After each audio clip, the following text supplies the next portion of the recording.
or particular person. What can we do as student of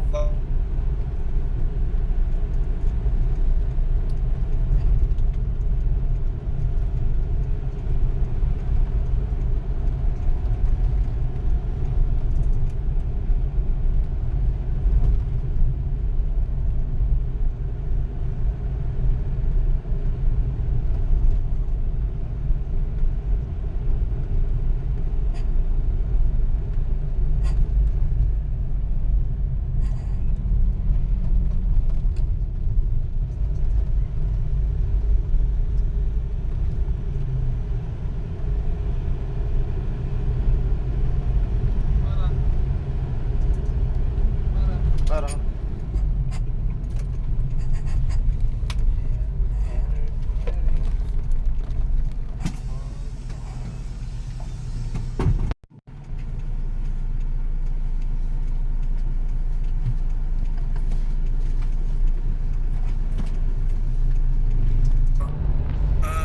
ang question, do we have enough trained people to do that?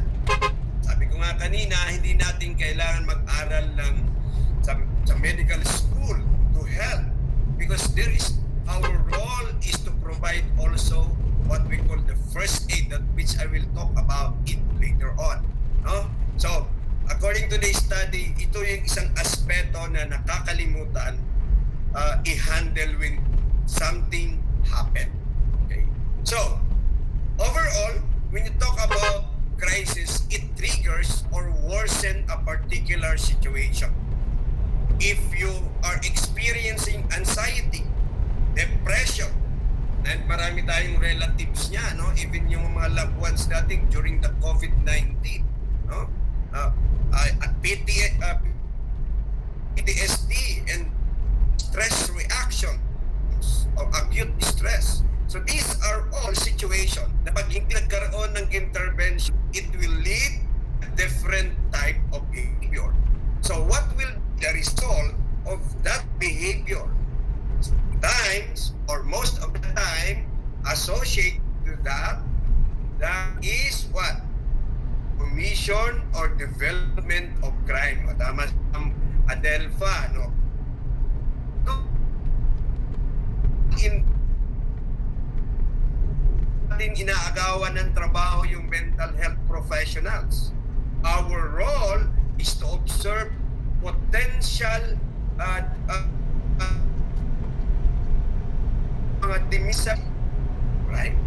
Kaya if you go back doon sa ating undergraduate sa criminology, when you talk about introduction to criminology, ang lalim ng mga pag-uusap about the behavior because we are all interested in that particular aspect. So that's why crisis in mental health as an aspect of crisis, we as criminology professionals, practitioner, criminal justice practitioner, play a significant role in providing intervention.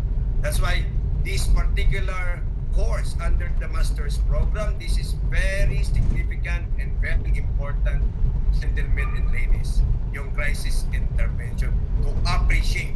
And I'm happy to note dito sa ating beloved PCCR, no, may mga nag-aral, may mga nagsulat ng thesis about this particular area, and I'm very, very interested to that particular piece of research because it's something that we can use further in the practice of our profession.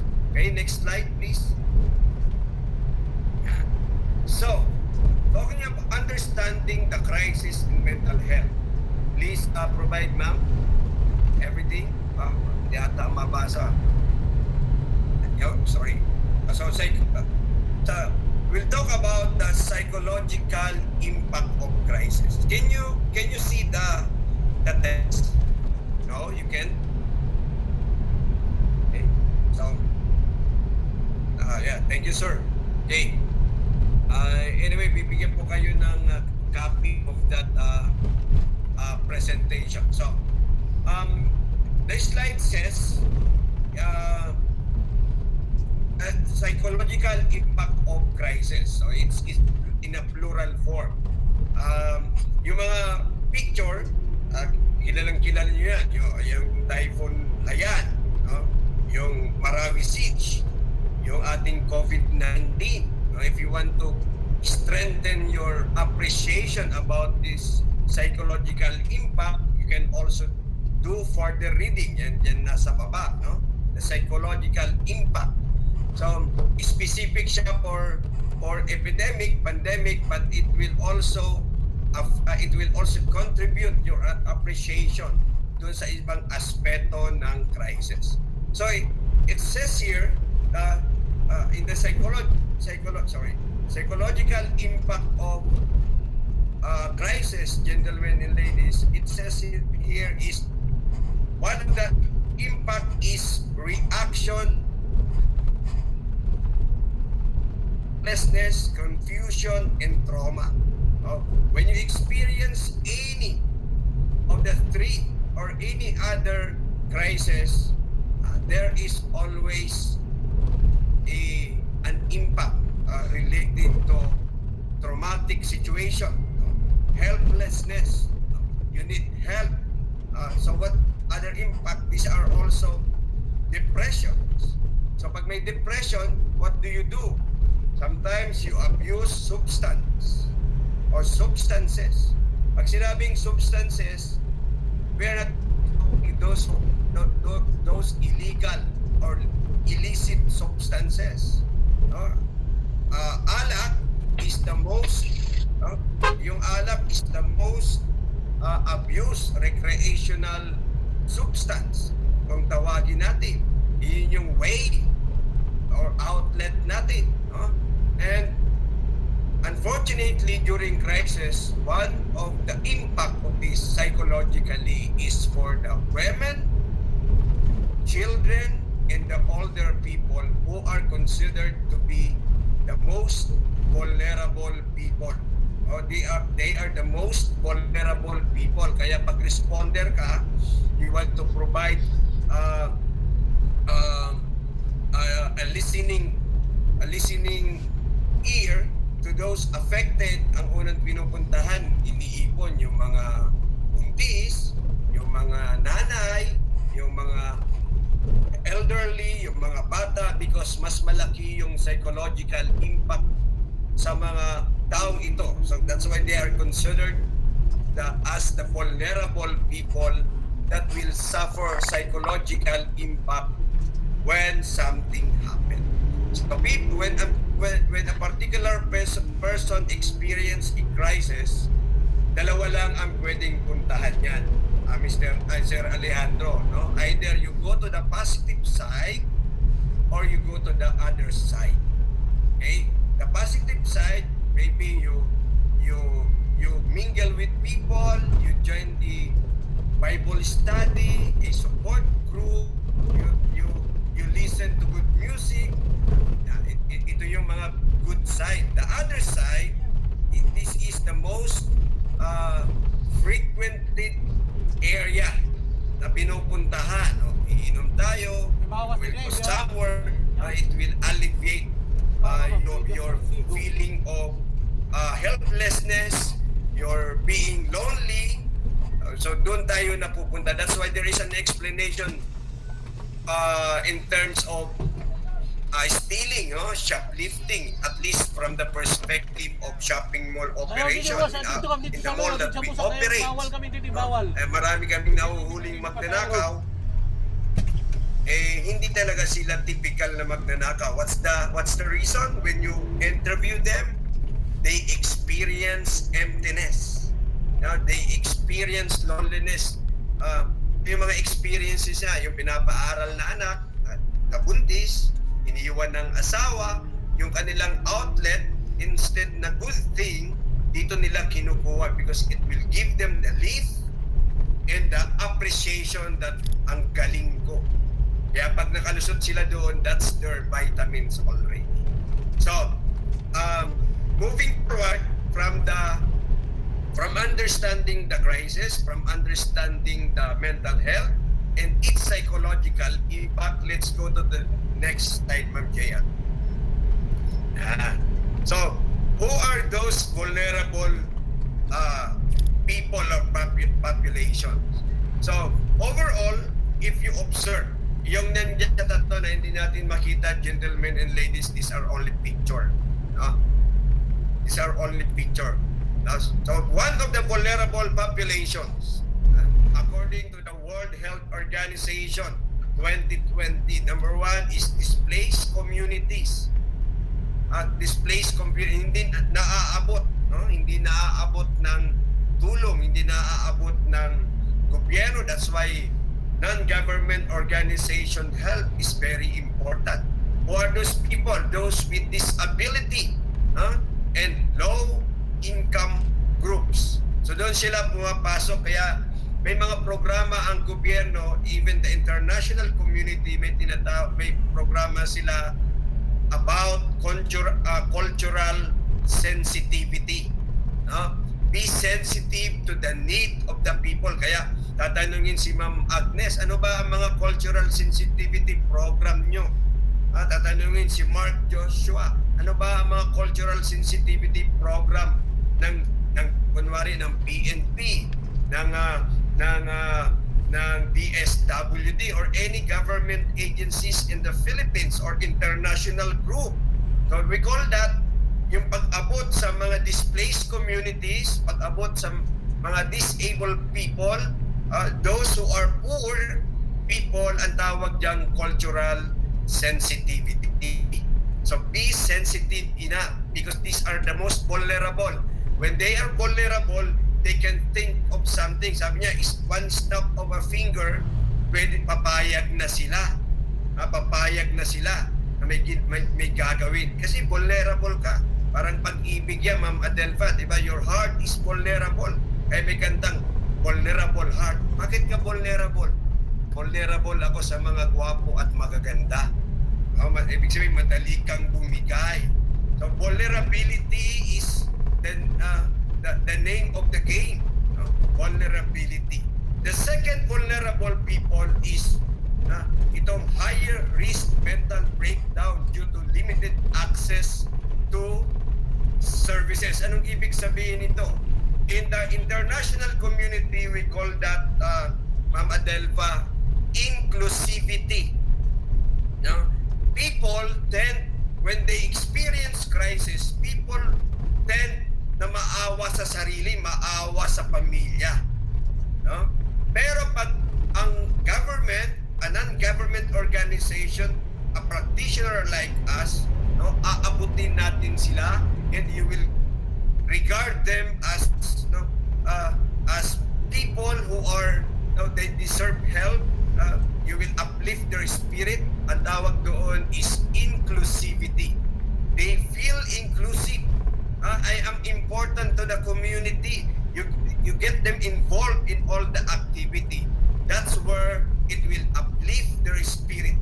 So one is cultural sensitivity. Second, these are all the responses to the vulnerable populations, gentlemen and ladies. Cultural sensitivity, and second is inclusivity. What is the third? This is the most important, gentlemen and ladies. What is the third? Importance of equity and inclusion in mental health planning. Or we call that in government program or intervention program, we call that diversity. No? So cultural sensitivity, inclusivity, and diversity. So diversity means sa lahat ng crisis intervention program doon sa 5 P's crisis intervention framework, no? Yung 5 P's na yun, tinatawag, ginagamit natin sa Philippine government yan, no? Yung 5 P's. Ang question there is mental health aspect part of the planning? Okay, because you need to identify who are those vulnerable people or populations. That's why every crisis intervention program, may it be local, regional, or global, must always include cultural sensitivity, inclusivity, and diversity. Kaya if you read all the materials, related literature, Google Scholar, mga materials there, or if you read the SDG, SDG, Sustainable Development Goal, the 17, or the, ano yung isa natin, yung ambition natin 2040, doon tayo pumapasok sa SDG number 16. Yan lagi ang mga topic, and one of the most important or significant topic there is crisis intervention management.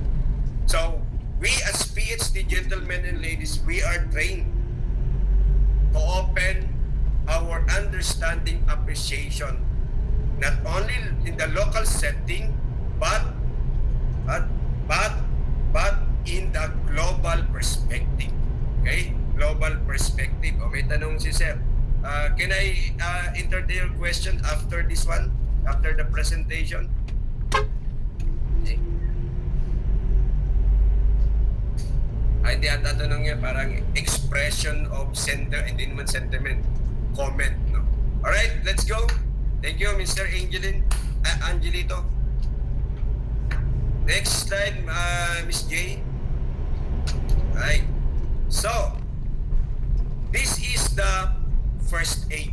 Kung sa medical, meron sa medical situation, may first aid. Dito tayo pumapasok, gentlemen and ladies.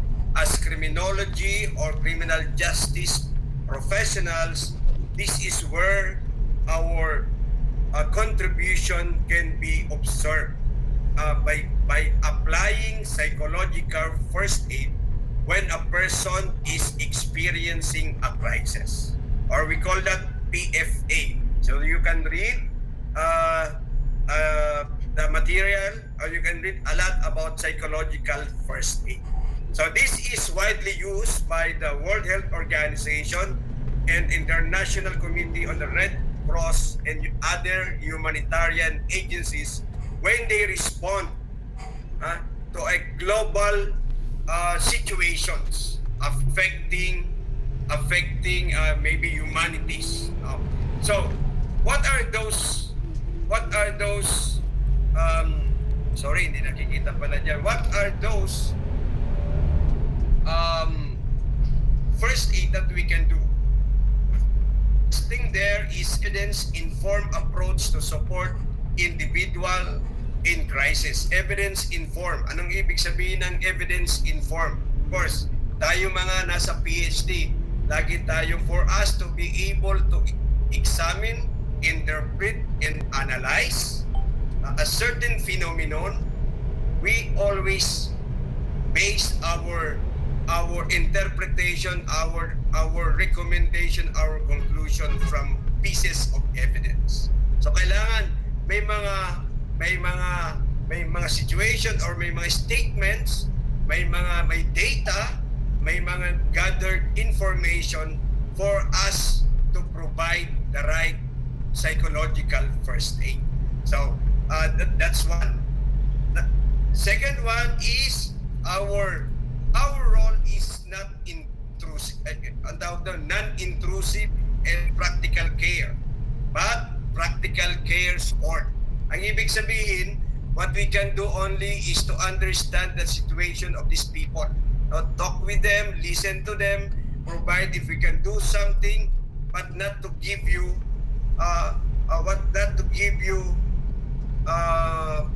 medical care about what's happening right now.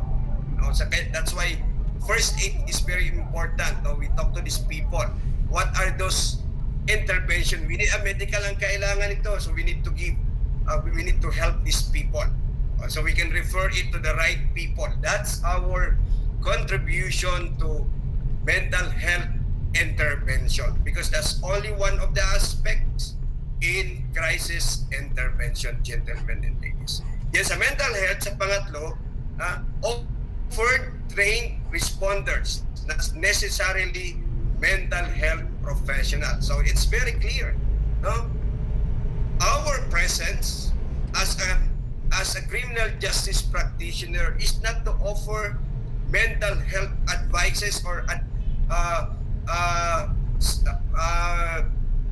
recommendation, because these are being done by professionals in the medical field. Our role is only to provide guidance with these people so that they can be directed to the right intervention, to the right group of people that would provide further intervention or management to the crisis, or what type of crisis, and to the experiences of these people, gentlemen and ladies. Right? So that's very clear. So how do we do it? Let's see the next slide. Yan. So merong tinatawag yung PFAs, or the Psychological First Aid Core Actions. Again, for your further reading, you can refer to the RL below. So, meron silang tinatawag, para yung paborito natin sa traffic management, no? Look, listen, kailang yung sa atin stop, dito link, no? So that's how you initially do when you are a responder. You're talking to a person, you are assessing a situation. The first thing you need to do is to look, assess for safety and urgent needs. Just like when we experience fire incident, when we experience medical incident in our corporate organization. In my 24 years in our company, I just celebrated my 24th year in the company this May 2 to be exact, no? That was a day after the so-called EDSA Tres. The following day, I joined the company. That was 2001. So I cannot forget that, that particular situation. So when we observe an emergency, a situation in general, the first thing we need to do is to assess for safety and urgent. Why safety? Because the most important law of the land is the law on self-preservation. Do you agree? Kaya nga, di ba sabi ng sa law enforcement, protect lives and properties. Buhay muna bago ang possessions, ang properties. Kaya kaya yung crime scene nagagalaw, nadidisturb when there is signs of life. Do you agree? When there are signs of life, that's very important. Kaya safety first, before the possessions, before the property. What are those situation that will become unsafe for people in this particular place? That's our response. The second response that we do as a criminal justice professional or criminology professional is to listen. Kaya maganda yung sa Itbulaga, hindi ko naman